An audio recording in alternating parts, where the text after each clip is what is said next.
እዚህ ነው አምስት ችግራችሁ። ዋው ምን አለተፋነ ማለት ምን አለተፋነ ደስተኛ ሆኜ ነበር።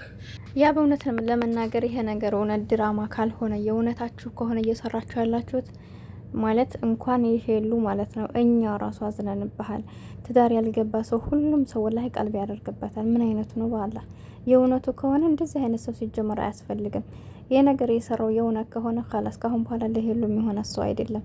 ግን ያሳዘነኝ ነገር ካሁን በፊት ህይወቷን እያየ ያለውን ነገር በግልጽ እየነገረችው ሲሆን የከረመውን ነገር ያውቃል ታሪኳንና ለምን የሰው ልጅ ወላሂ ነው ማለት ነው። እንደዚህ አይነት ሰዎች ባካችሁ አላህን ፍሩ።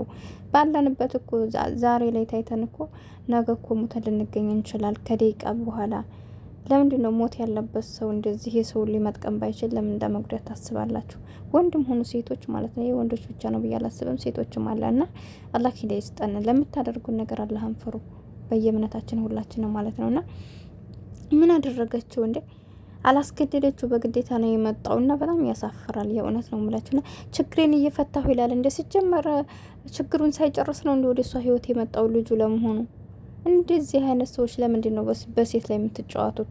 ማለት ካልጨረሳችሁ ምን ሌላው ሰው ላይ እናንተ መደበሪያ ነው እንዴ?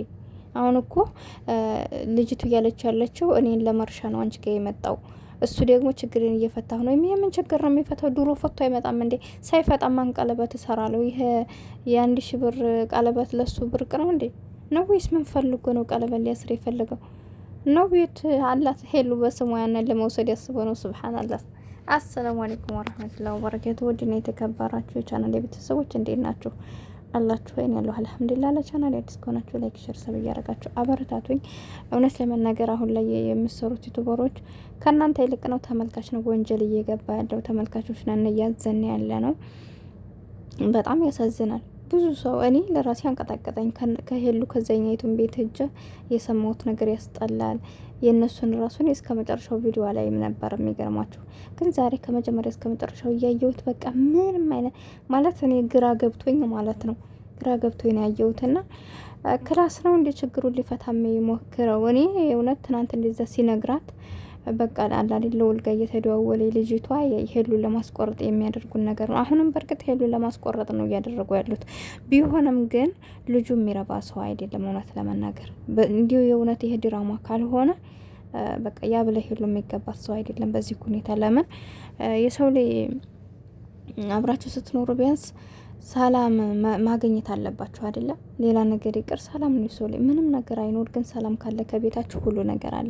ሰላም ካለ ያላችሁ ርዝቅ ያላችሁ ነገር እየተበለሻሸ ሰውነታችሁ ሁሉ ነገራችሁ ጤናችሁ እየታወከ ነው የሚሄደውና ለሰው ላይ ሰላም ነው እንቅልፍ እንኳን የሚወስዳችሁ ሰላም ስትሆኑ ነው።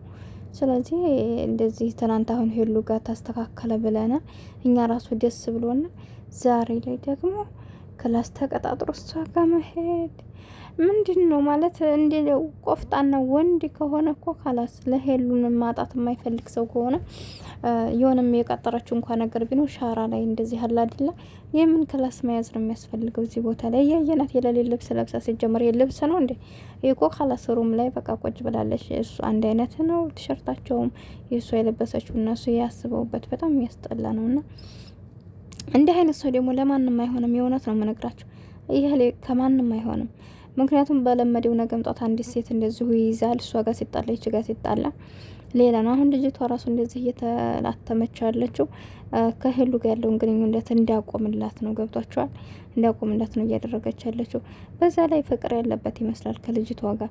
ለምን የእውነት ችግር ለመፍታትና ለዚህ ቦታ ባይኖረው ኑሮ እየመጣ እየስስመው ቢያንስ እንኳን ያስቆማት ነበር ከሄሉ ፊት ማለት ነው። እንደዛ እስከምታደርገው ስትተሻሸው ማድረግ የለበትም። ካላስ ችግር ሊፈታ አይደል ሄደው ችግሩን ራቅ ብሎ መፍታት አለበት። ወይ ደግሞ ለሞራን እንኳን አይጨነቅም እንዴ? ወላይ ከባ ምን አይነቱ ነው ባላ። በርግጥ እኔ አላቅም፣ እኔ እንጃ ማን ነኝ ብለው ነው የሚያስቡ ያሉት እንደነዚህ አይነት አመለካከት ያላቸው ሰዎች።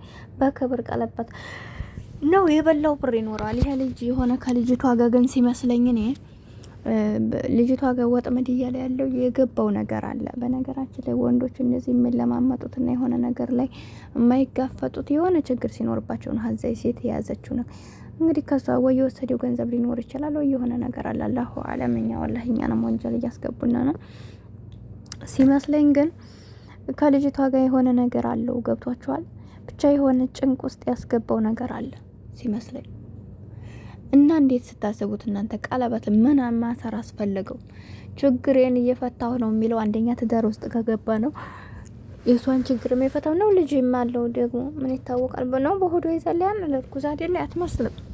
እና ዙሪያ የሆነ ችግር ያለ ነው የሚመስለኝ። ገብቷችኋል አይደለ? እኔ እንደዛ ብዬ ነው የማስበው። ኧረ በአሁኑ ሰዓት የሰው ልጅ አብሮ እየኖረ መለየት ካልተቻለኛ በግምት አውቀን ሰው እንደዚህ ነው ማለት ወንጀል መግባት ነውና ግን በጣም ያሳፍራል። የእውነት ነው የምላችሁ። ዲራማ እንደሆነ የምትሰሩት ግን እኔ እንጃ። እኔ ደግሞ እንደዚህም ባያለቀሱ ዲራማ ይሆናል ብዬም አላስብም። ኧረ ብስሚላ እኔ እንጃ ወላሂ። እኔ ያኔ አልወድም እንደዚህ አይነት ነገር። እንደው በሌላ ነገር ችግር የለብኝም። በዚህ በትዳር ውስጥ እንደዚህ አይነት ነገር ሳይ በጣም ነው የሚያመኝ፣ ልቤን ራሴን ነው የሚያመኝና አላህ ይጠብቃችሁ ጓደኞች፣ አላህ ይጠብቀን። እኔ በእውነት የሚያናዱኝ ነገር ምን እንደው ታውቃላችሁ? የእናንተ ውስጥ ያላወቀ ሰው የእናንተ ታሪክ ያላወቀ ሰው ቢጎዳችሁ እንኳን ምንም አይደለም።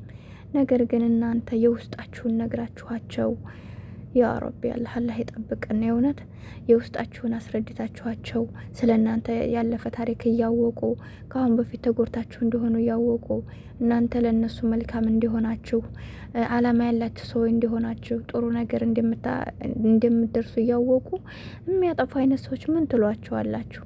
በነገራችን ላይ እንደዚህ እያረጋችሁ የራሳችሁን ሀቅ እየተወጣችሁ የእናንተን ሀቅ ለማይጠብቅ ሰው እነሱ ጋር መኖር አያስፈልግም። የእውነት ነው የምላችሁ። እና ግን ያሳዝናል የሰው ልጅ ኧረ ብስሚላ የተጎዳን ሰው ባጎዱ የተመረጠ ነው። እውነት ያብ እንግዲህ የእውነቱ እንደዚህ አድርጎ ከሆነ የሄሉን ህይወት ካሁን በፊት ያውቃል። እሷም ማስረድተዋለች። ብስሚላ እኔ ማለት ኮመንት ለመጻፍ ማስጠላኝ፣ እዚህ ጋር ማስተያየት ለመስጠት አስጠላኝ። ታውቃላችሁ በጣም ይደብራል። የእውነት ምን አይነቶቹ ናቸው? አንዳንድ ጊዜኛ ላይ እኛ ስደት ላይ መኖራችን አልሐምዱሊላህ ከብዙ ነገር አርቆናል። እኛ አሁን በስራችን የምንፈልገውን ነገር እያደረግን ነው። አልሐምዱሊላህ አገር ስንገባ ደግሞ ያን ያክልኛ በሰው ህይወት ተስፋ እየቆረጥን ስለሆነ ከሆነ ይሆናል ካልሆነ የሚል ልብ ነው ያለን። እና ስደት አንዳንድ ጊዜ ብዙ ነገር ያስተምራችኋል። እኛም እንደነሱ ሀገር ላይ ብንሆን እንደዚህ አይነት ስህተት ውስጥ መግባታችን አይቀርም ነበርና አንዳንድ ጊዜ ስደት ላይ መሆናችሁን አትጥሩት ጓደኞች ማለት ነውና በጣም ያስጠላል። እንደልኳችሁ እኛ በእነሱ ህይወት እንደዚህ እየተሰበርን አለን።